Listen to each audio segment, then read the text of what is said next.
Panning, panning, panning. G'day, g'day, and welcome back to the waters above Prelude. We've completed half of it. I plan to finish it this episode. Well, let's see how my voice wants to go this time. We got Lianon, or is that a J? I'm not sure what that word is. I haven't seen it before. I can't tell whether that letter is a T or a J or a L. Let's get into it.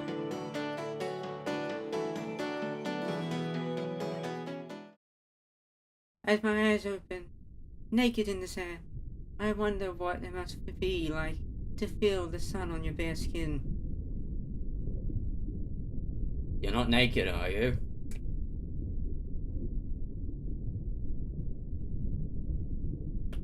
I'm presuming this person speaking is was she a nymph? That character, I believe. What would it be like to live in a world with air, with a sky that is above and not beneath your feet, where the stars are distant points of light, not cherished friend? How strange it would be to wake up with the hot sun shining directly on your face, to see shadows cast at every turn. Well, it'd be odd waking up under the sea too, wouldn't it? If you lived on land your whole life. It's a bit warm. I'm not sure if I should be wearing this sort of thing. I've worn it when it was hotter. The morning water is bright and warm, I've got a guess. but that light comes from every direction, not the sky, emanating from the magic that infuses every inch of the water that surrounds us. Now we have a backdrop. And some music. I turn to Cleo, laying beside me, Or lying? sleeping so soundly she would be perfect for that spotlight. Myself, I was born to be the stellar stagehand I am. I'd melt away in the heat.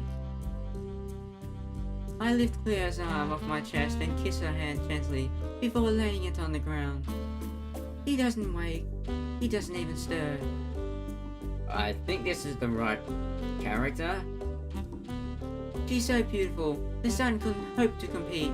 Even laying there silently, it looks like her smile could flash across her face at any moment. And I love that smile. So quick and easy.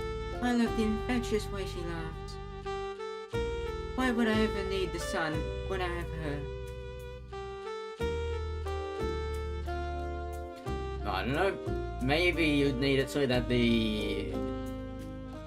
all the atmosphere things would work, so the rain and everything, so that you can get plants growing through photosynthesis, so you can eat and that. Coral can grow in your case because you're in the sea. You'll need that. You'll need the fish to be able to eat the coral and all that stuff. They eat coral, right? I think fish eat coral. Oh well. Did I read this bit? I don't think I did. I sit up and run my hand along her back. Fine grains of sand roll smoothly between my skin and hers.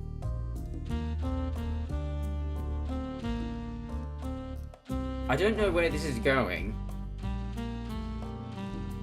I'm not sure if I'm liking it too much. I feel like I could see her admiring her, like this for hours.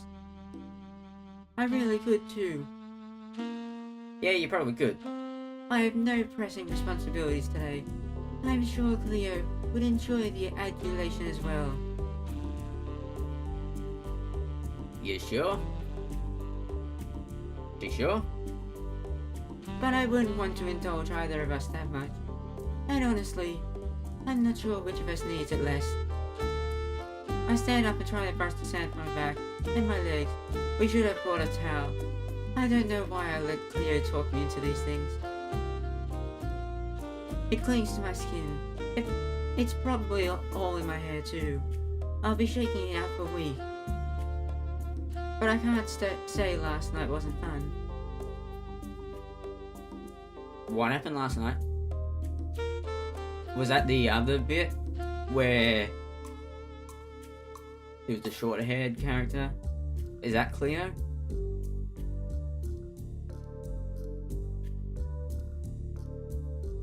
Been too long. I can't say last night wasn't fun. I feel my face start to flush just thinking about it. I shake off those unladylike thoughts, just like I shake the sand off my clothes as I pick them up. There's a lot of composition, if that's the right word. And as I put mine on, I do the same with Cleo's. Wait, you put Cleo's clothing on as well? Or did I just miss a bit? Leaving them folded on a nearby rock. Oh. As I'm doing that, I hear sniggering from behind me. And that's my cue to get a drink.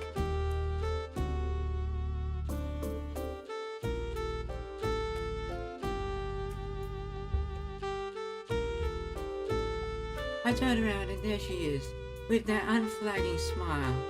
Arms outstretched, sand sparkling on her breast. Didn't need that information, but sure. And she's laughing at me. Alright, you need to be more clear. Who's saying this? Come back. After I...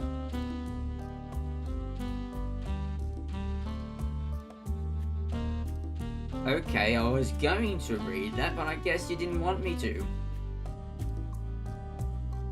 She pouts, but it's just an affectation. Her lips purse in such an exaggerated manner. I can tell she doesn't expect me to take it seriously. Besides, she had to have known there was no way I was getting back down there. I throw her shirt onto her face.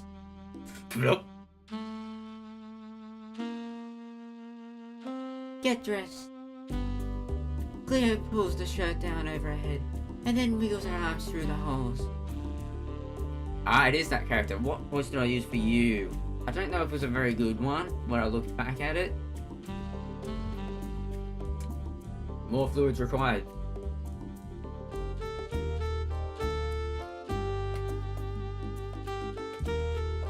I'm sure if I was doing this in winter, my mouth wouldn't dry out so quickly. You sure in a hurry? You must have something really exciting planned for today. Is that right? You're the one supposed to be making plans today. My schedule is completely open. Well, what I planned to do was stay in bed longer than this. The sand is your bed?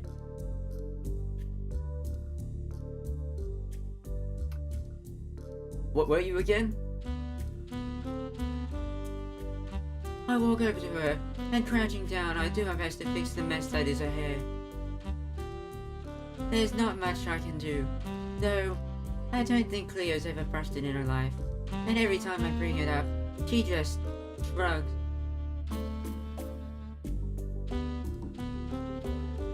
Panning. Panning. Panning. Alright, how far are you going? There we go. Good on ya. While I'm preoccupied with that, she pulls my hands away by the wrist and presses her lips against mine so forcefully I almost lose my balance. However, she just wraps her arm around me, around my waist, pulling me closer, stabilizing me. Just like always, she's there to prop me up.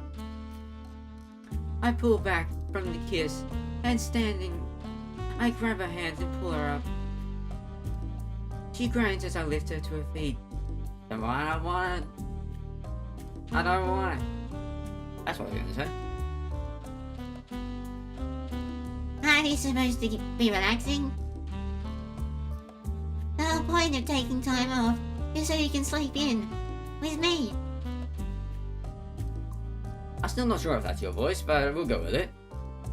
Cleo yawns and blinks, still shaking off the effects of sleep. Talking about sleep, I decided for some funny reason I'd get up at 5:30 in the morning. It was bright out anyway. The sun comes out pretty early. Had to go to the loo. But that's probably a bit much information. Let's proceed. Still holding her by the hand, I lead her over to the rest of her clothes. Well, it looks like she's already dressed here. Unless they're just doing that so we don't have to see them in the nude.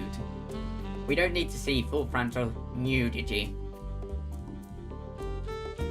Staying in bed all day isn't relaxing to me, you know. That... For some reason, whenever I read these things, I miss the last bit if it's like, drop down there. I look back to where we were laying just a few moments ago.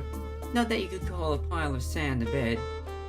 Exactly what I was thinking. You can't really call a pile of sand a bed. Because it's not. That's just how it is. You sure though? I don't think Where'd that come from? I've ever seen you just sit and do nothing in all the time I've known you. When's the last time you let yourself just be lazy? I turn out my hands, open palmed. They're soft as a baby's bottom.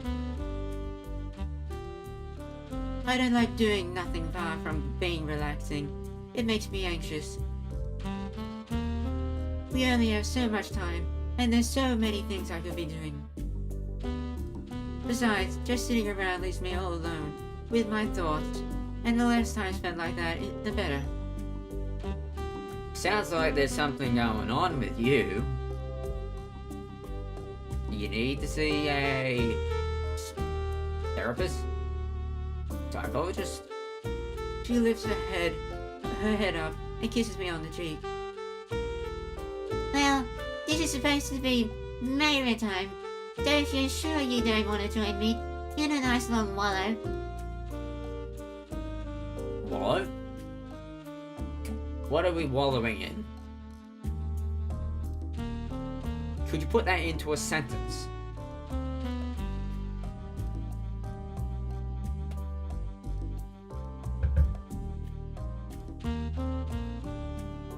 Then she puts lips to mine again. And I realize, to me, kissing her is the most relaxing thing in the world. Okay, sure. For a long time we don't talk. You just stand there kissing you, try and get in the Guinness World Records or something. The peaceful waters are only occasionally disturbed by a passing school of fish, or the errant crab crawling amongst the rocks. Hand in hand, shoulder to shoulder, winding our way through the silent sands outside of town.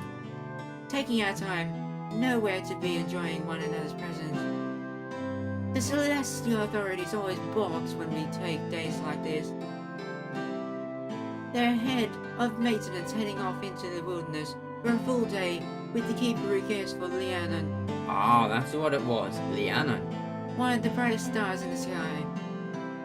We don't get this opportunity often, and I intend to relish it. It's only a mile or two back to town, but we take our time wandering around in whatever direction catches our fancy. Fancy? I don't know why I said it that way. I feel Cleo squeezing my hand in several short bursts.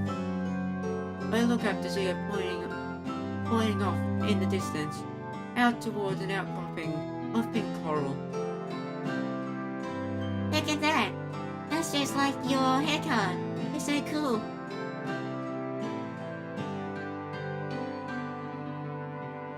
Trying to work out whether I'm keeping the voice or not. I think I am. I smile even from this distance. I can tell it's not. It's just a much brighter color than my hair. Almost neon even. Where? We should take a closer look. Look at that. That's just like your hair color. It's so cool. I think I've read that the wrong way around.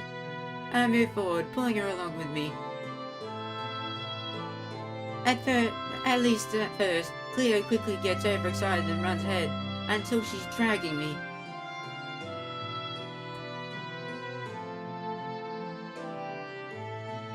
Alright. In a rush, she lets go of my hand and dashes forward. I feel a stupid little pang of loneliness in my heart as her fingers brush past mine. She stops when she gets to the outcropping and turns around, spying at me expectantly. See? What'd I say? Too fast. They're exactly the same. You could be related. Sweetie, I love you, but they're nothing alike. Could you imagine me with so garish a colour? I'd never be able to leave the house. Her smile just widens, totally disregarding my correction. You see, that is the colour she sees, so that's the colour she sees. Makes sense. Not sure it does. But I could, if you wanted to.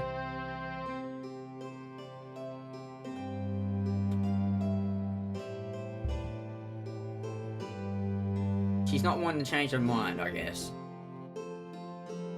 You'd leave the house for me. You already do. Her voice is coy and teasing. I don't know if I can do a coy and teasing voice. She's right, but she also wants me to play along. So I puff out my cheeks, fold my arms across my chest, and spin around on my heel. Heroine.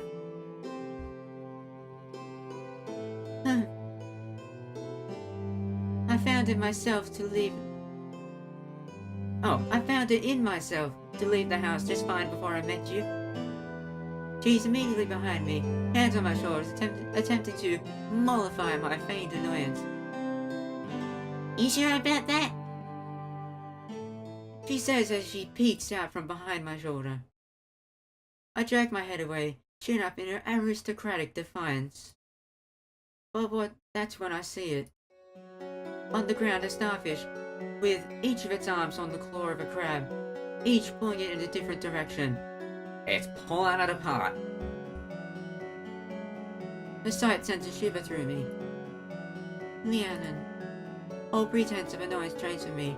Clearly I must recognize something's wrong, till she grips tight onto my arms. Hey. Is everything okay? Not sure if I'm getting the voice anymore. I'm not sure if I ever did. I point down to the starfish and immediately as I do, it is torn asunder. The crabs scurry away, along the sand, each carrying one piece of it. I was never good at omens, but the way that has seized my heart, it has to be one. Just because something happened doesn't mean something else is bad. That is bad is going to happen. I want to be wrong. I've always been wrong before. I'm just a stupid girl who's wrong again and bad at divination, getting worried over nothing. That water gives me some gas, something shocking. Still, I have to know. It can't be about them. It was just a starfish. I turn around and Cleo squeezes tighter onto my hand as I do. Undaunted, I hike up my skirt and run my fingers slipping through their grasp. Unlike before, I don't feel the pain of loneliness as our hands part. I'll get back and Rhiannon will be there, safe and asleep in her chamber. My beautiful star, ready to light up the sky tomorrow night. Are you sure? Cleo calls out to me, but I don't look back. I'm just a stupid girl who lets anxiety get the better of her again. Please let that be true. It feels like I make it to town in an instant. My thoughts are tilting and twirling in my head. Any moment I think I have a hold on one, it seems to slip right by me. All I can do is keep running. I move through the streets, forcing people to jump out of my way. I don't even bother to try to avoid them, and I don't care what kind of scandalized looks they I'll get it right. may be giving me. All I care about is that Rhiannon is safe. So I keep on. And as I do, I see someone. I know. Recognition flashes across their face. They yell my name. They reach out to grab me. I jump to the left, nearly losing my balance in my heels. I right myself on a pass it by, and then weave my way into the crowd. I know what they want to say. I don't want to hear it. Rude a bit? If I don't hear it, it's not true. No. It's not how it works.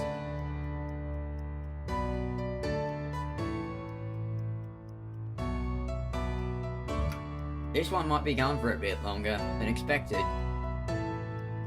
Let me delude myself for just a bit longer. I just want to run back out of the city, back into Claire's arms. I want to pretend none of this is happening. But I don't do that. I can't do that. Leanna deserves so much more than that. After all, they've weathered everything they've helped me through. I don't think I read that right. I have to at least pretend to be strong. I want to see them. I need to see them. They always say moments like this feel endless, that everything moves in slow motion. I wish that were true. I wish these streets stretched out endlessly towards the horizon. I wish I could spend just one moment longer before crossing this watershed that I never thought I'd have to cross.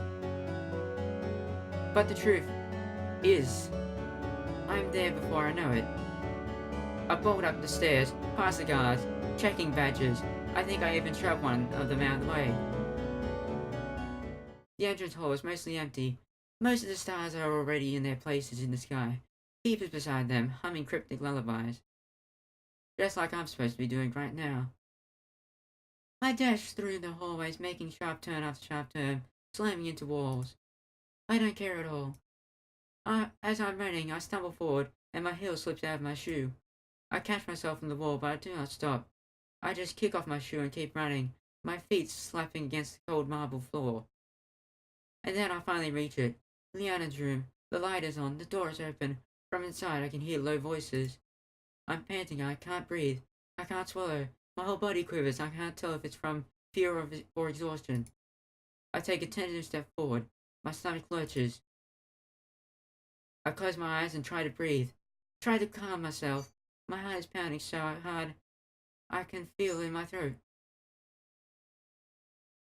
When I open my eyes, again the assistant archivist is standing in front of me, glaring with that unreadable expression of her face. She's exactly who I don't want to see right now. What voice should I give you?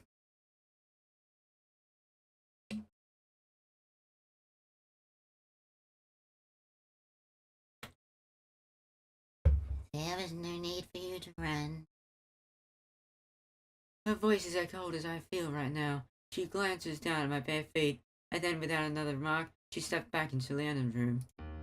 I follow her in, and in that moment, I do my fears are confirmed. Pardon? I do my fears are confirmed. I'm not sure if that's right. I can't feel Leanna at all. I can't hear their voice in my head. The warmth and love perpetually radiating from them is gone. They're gone. My legs give out and my knees crack against the ground. There's two other nymphs in this room, both of them wearing white gown masks. They're standing over the bed in the center of the room where Leanna is still laying. Poking, prodding. They have some instruments in their hands, getting some kind of reading. I don't know what they're for. I don't know who they are. I don't know what the hell they're supposed to be doing. And Iris next to them, just writing away on a parchment, completely detached from the situation. Not one of them has so much as glanced at me. Has glanced at you? Holding onto the door frame, I rise shakily to my feet. I make a few unsteady steps to the room, closer to the bed, closer to them. All the glow is gone from the body. Their shimmering flesh is dull, and dark, and lifeless, as empty as the sky without them. Leanna? Leanna? Leanna, what happened to you? My face is hot, my eyelids are quaking, the tears are running down my face and dripping off my chin. I reach out my hand, I want to touch them. I'm not sure if it's to confirm that this is really happening, or if it's a parting tenderness. It doesn't matter anyway, because I don't get to.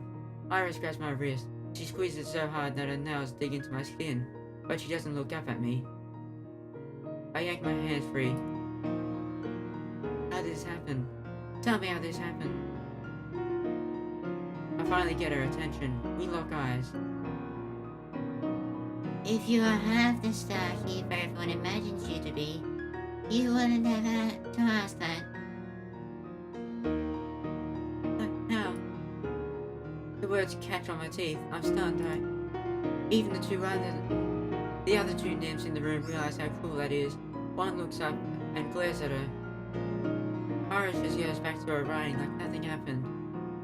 Then the nymph in white turns to me. Alright. Another voice.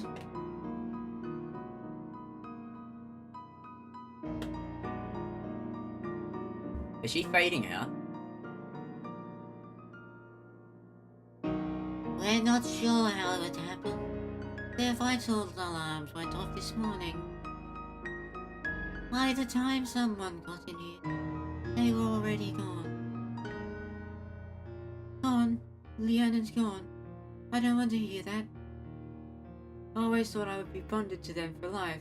They were old, but they still had hundreds of years left. They were supposed to outlive me, like they had a dozen Starkeepers before. But now, I'm here. I'm alone. They've left me all alone. What am I supposed to do? Now.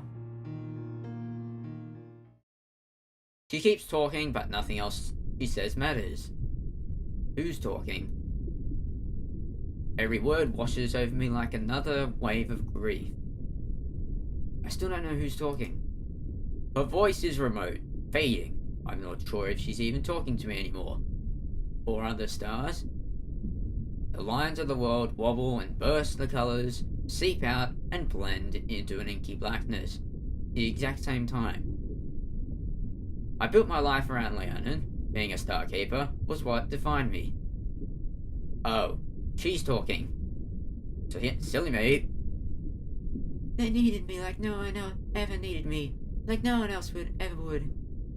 We're working to find an answer. I was everything to them, and they were my light. And then a hand on my shoulder, trying to pull me back. With the hand comes a voice. The words are perfunctory, like an item being checked off a list.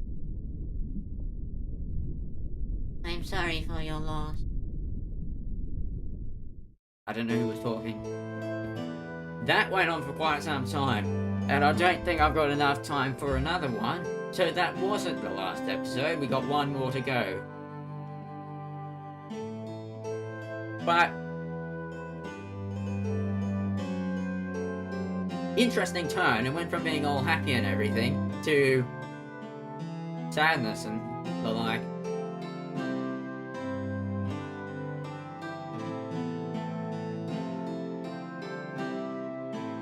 I guess we'll see what happens in the next one. But in case it goes for a lot longer, I'll just save that for another episode. Because we've still got more to go. Well, if you enjoyed this, be sure to leave a like. If you enjoyed what I do, why not subscribe? With that said, there was more, just trying to remember it. Click the bell icon to keep up to date with my latest videos, and you can follow me on Twitter at Matastic1. With that said now, thanks for watching, have a fantastic day, and be sure to tune in next